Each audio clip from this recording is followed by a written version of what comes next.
beda tumbuh kembangnya anak-anak Sumatera, anak Jawa, anak Kalimantan beda semua. Bener, tiap suku, tiap ras itu pasti kan beda-beda segala macam. Tapi kekerasan fisik nggak boleh banget ya? Enggak, kekerasan fisik mah enggak boleh ya? Itu bahkan di sekolah, jadi mungkin karena ngeliat di rumah juga nggak pernah ada perlakuan gitu kan. Jadi pas di sekolah tuh dia yang langsung ngambil tindakan, kayak misalnya ada teman sekolahnya dia gitu ya kan. Bully. Bukan dibully sih sama orang tuanya, kayak misalnya aku mau beli itu dong, enggak, kayak dicubit-cubit kan, kayak gitu juga nggak bagus kan. Dia langsung marahin, nggak boleh gitu. Ke mamanya? Iya. Jadi anak itu gitu. Ke mamanya? Iya, makanya terus habis itu nanti main cerita ke gue, tadi gue dimarahin sama anak lo, kenapa?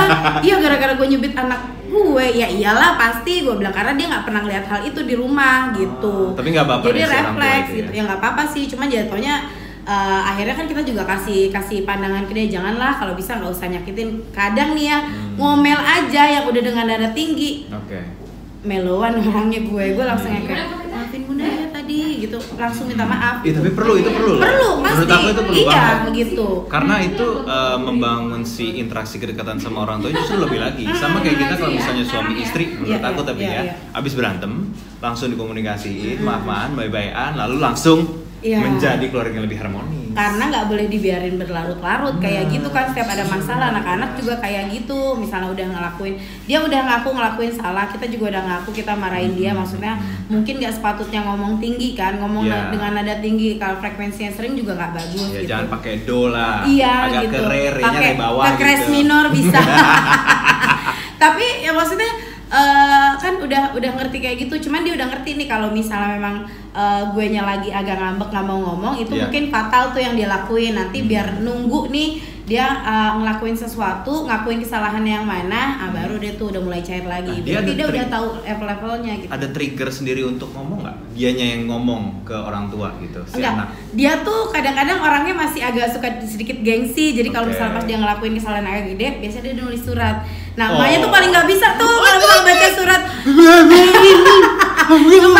udah kayak peserta mikrofon pelunas utang. Gue baca tuh langsung udah tuh nangis. Abis itu udah nyamperin, paling kayak gitu aja sih. Hal simple aja. Aduh, make up aku luntur. Gak bisa. Langsung gue colok-colok sendiri. Tapi tentunya kerja sama suami dan istri ya, orang tua untuk membangun si anak ini kan. Tadi aku mau nanya apa, sampai lupa sebentar.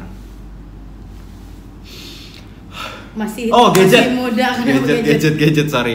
Saya kepikiran gadget dikenalinnya kapan. Saya bingung kan, kadang-kadang ada yang dari kecil susah diajak makan terus langsung ditempel. Jadi itu kan memperkenalkan juga walaupun dia nggak ngerti apaan tuh TV gitu. Kalau gadget baru dikenalin kurang lebih setahunan kali ya. Jadi kadang-kadang juga bingung, maksudnya setahun lalu setahunan maksudnya umur 1 tahun? Enggak, udah setahun atau 2 tahun yang lalu gitu. Okay. Itu pun juga kelas 3 SD ya? Ya kelas 3-an lah gitu. Jadi itu pun kadang-kadang mikir, aduh apa ya kira-kira, suka ada perasaan bersalah nih ninggalin kerjaan, apa yang bikin betah, karena maksudnya karena mungkin lingkungan rumah dulu tuh kurang bagus, jadi gue nggak ngebiarin dia main di luar. Ada harus sesuatu yang ngedistract dia biar dia juga anteng gitu. Nah itu pakai dikasih handphone lah ya. Cuman kan kalau dulu dibatasin nih, nggak pernah mau pasang wifi gitu. Nah cuman sekarang kan udah seiring berjalannya pandemi dan lain-lain mengharuskan kita istilahnya kerja dari rumah. Jadi maksudnya memang wifi itu kan harus nonstop ada. Jadi kan udah pasang wifi, cuma jadi apa namanya?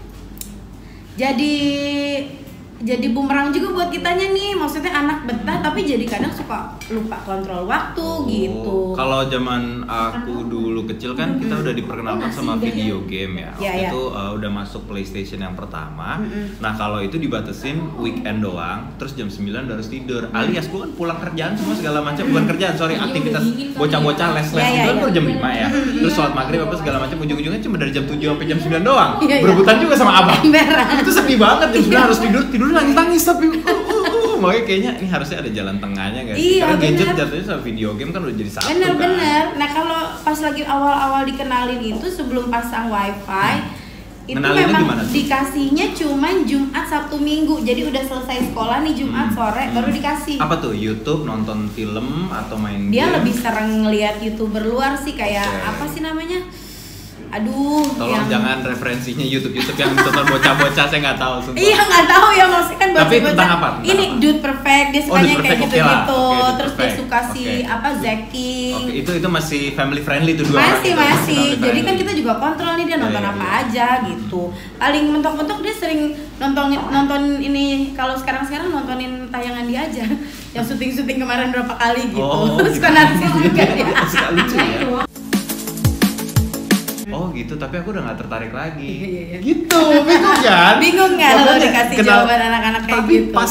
Aku gak main, bagus, ribut aja terus dapatin gitu. Ya kan istilahnya yang cara satu-satunya bisa bikin dia ngilangin kebiasaan main gadgetnya kan gitu doang.